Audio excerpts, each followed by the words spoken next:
how a central bank digital currency would affect gold and silver, like how gold and silver would be priced, how might it affect the stacker's ability to buy or sell precious metals, and a whole bunch of other things. So I think we need to dive a little deeper, Lynette.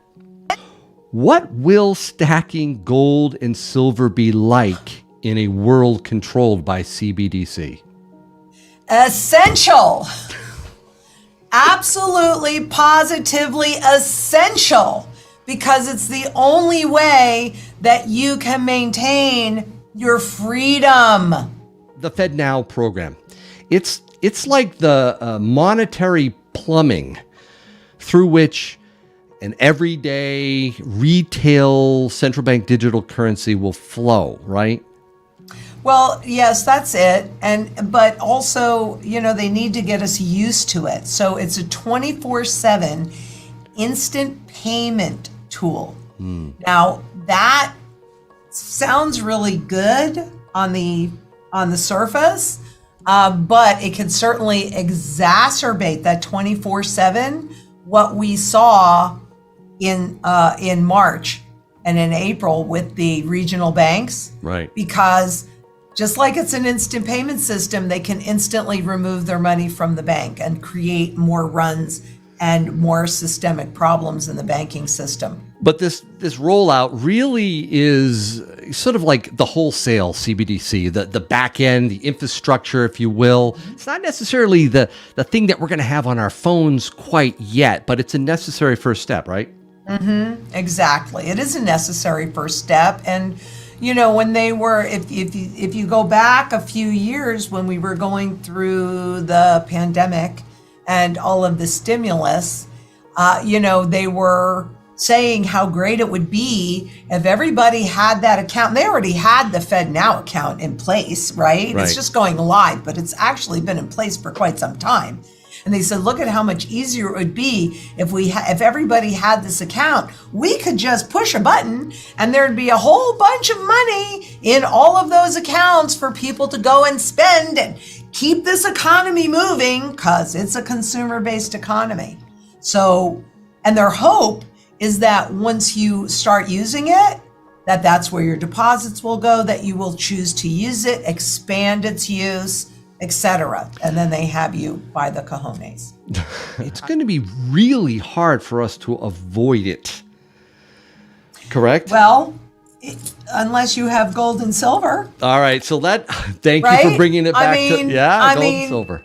Yep. Well, because if everything you have is fiat, you cannot avoid it. Okay, so let me ask you some of these questions that I've been getting since our last video. Let's get to this. First question. What will a CBDC do to the price of physical gold and silver?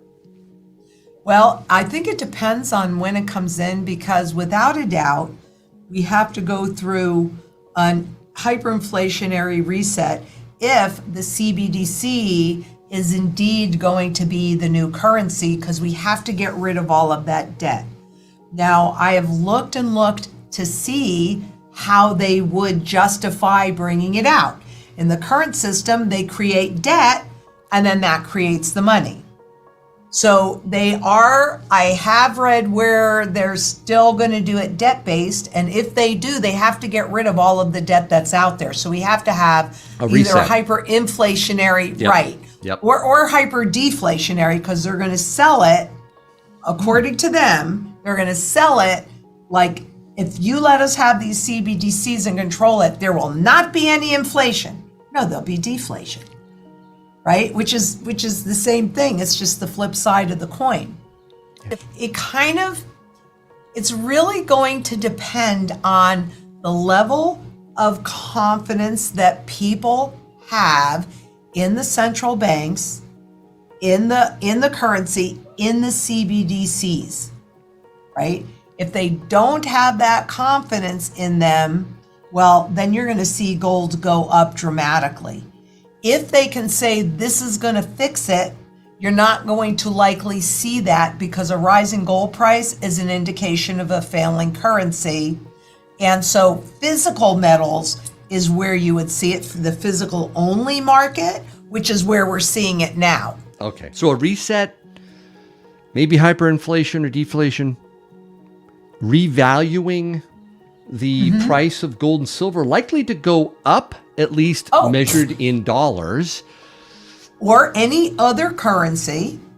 Yeah, that leads me to the second question. Will gold and silver eventually be priced in a CBDC denomination? 100%. 100%. Well, you'll probably see it priced in terms of dollars and priced in terms of CBDCs, because the dollar is also going to have to be priced in terms of CBDCs. So the most likely way that it's going to come out is at a 1-for-1 ratio and basis. So if you think back to when they went to the euro from the individual currencies, right? What they did was they devalued the currency at a certain level first, about 17%, telling the public, we have to do this so that everybody is equal, and then we can go and make this transition. And then when they made that transition, totally. This is the same playbook they use over and over again. And then let's say it was €2 to buy a loaf of bread, and it was 2 lira to buy a loaf of bread. So it looks like it's the same because 2 for 2, but it took 4 lira to buy the €2. So then you had a further 50% devaluation. And it was interesting because I was recently in Italy, and I have a guide friend. I've known him since 2009. That was the last time that I was there, and we had a conversation. And we were talking about that transition. And he said, everything got twice as expensive. He said, but I couldn't charge more. And I said, why couldn't you charge more? Everything went up. And he goes, because people just wouldn't pay it. Wow.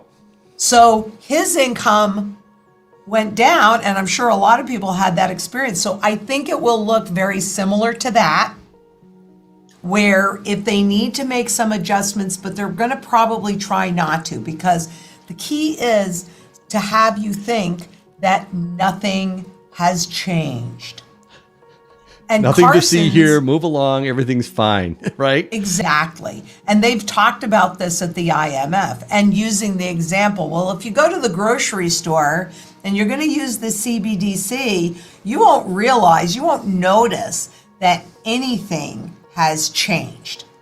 Well, yeah, they don't want you to know that. I was there in 71 when we shifted from at least a quasi-gold-backed currency to a new currency. And I remember President Nixon saying, hey, if you buy goods that are made in the US, you're not going to notice anything. So just buy US goods. Nothing is changing. Well, here we are. We've lost over 97% of the purchasing power value, and we've got debt, unpayable debt. Again, a rise in gold price is an indication of a failing currency, unless it's loss of confidence. And we're witnessing this. I'm paying really close attention to what is happening in Zimbabwe right now, because they are in process of issuing a gold-backed CBDC that they want people to transact with. Because last year they came out with a 1-ounce coin. Well, the wealthy could afford a 1-ounce coin, but the public couldn't.